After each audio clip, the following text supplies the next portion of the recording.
इस घटना में जितने भी लोग हताहत हुए हैं, जो घायल हुए हैं, उद्देश्य से या जानकारी के अभाव से कुछ टिप्पणियां भी हुई और कुछ सदन को पूरा देश देखता है, इसलिए देश के सामने 23 जुलाई को केरल सरकार को अर्ली वार्निंग भारत सरकार की ओर से दी गई। अब सुनो भाई, मैंने ध्यान से आपको सुना है, सुनिए जरा। नो डोंट प्लीज, इस तरह से नहीं चलेगा। Early warning, early warning, early warning, early warning बोलते ही गए। अंग्रेजी में जितने भी गंभीर प्रकार के शब्द है अपने भाषण में डालकर इसको बताया गया। मैं सदन के सामने स्पष्टता करना चाहता हूं, 23 जुलाई को केरल सरकार को अर्ली वार्निंग भारत सरकार की ओर से दी गई थी।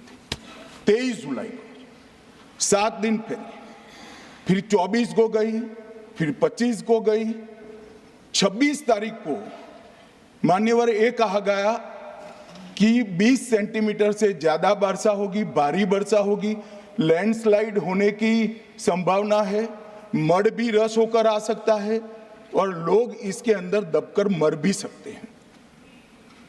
मैं कुछ कहना नहीं चाहता था मान्यवर, मगर भारत सरकार की अर्ली वार्निंग सिस्टम पर सवाल किए गए, इसलिए मैं कहता हूं please listen us, please listen अस, मत चिल्लाइए, प्लीज रीड इट। जो वार्निंग भेजा है उसको पढ़िए जरा।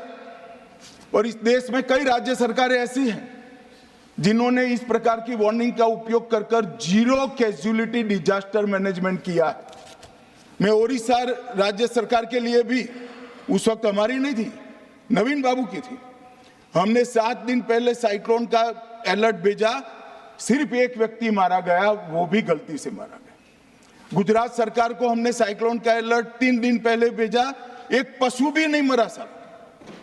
मगर मैं बड़ी विनम्रता के साथ कहना चाहता हूं कि आप जो घिसे पिटे शब्द यहां लेकर आए हैं और डिमांड ही करते जा रहे हैं, अर्ली वार्निंग सिस्टम है। भारत सरकार ने 14 के बाद अर्ली वार्निंग सिस्टम के लिए 2000 करोड़ रुपया खर्च किया है और इसको साझा किया जाता है मान्यवर।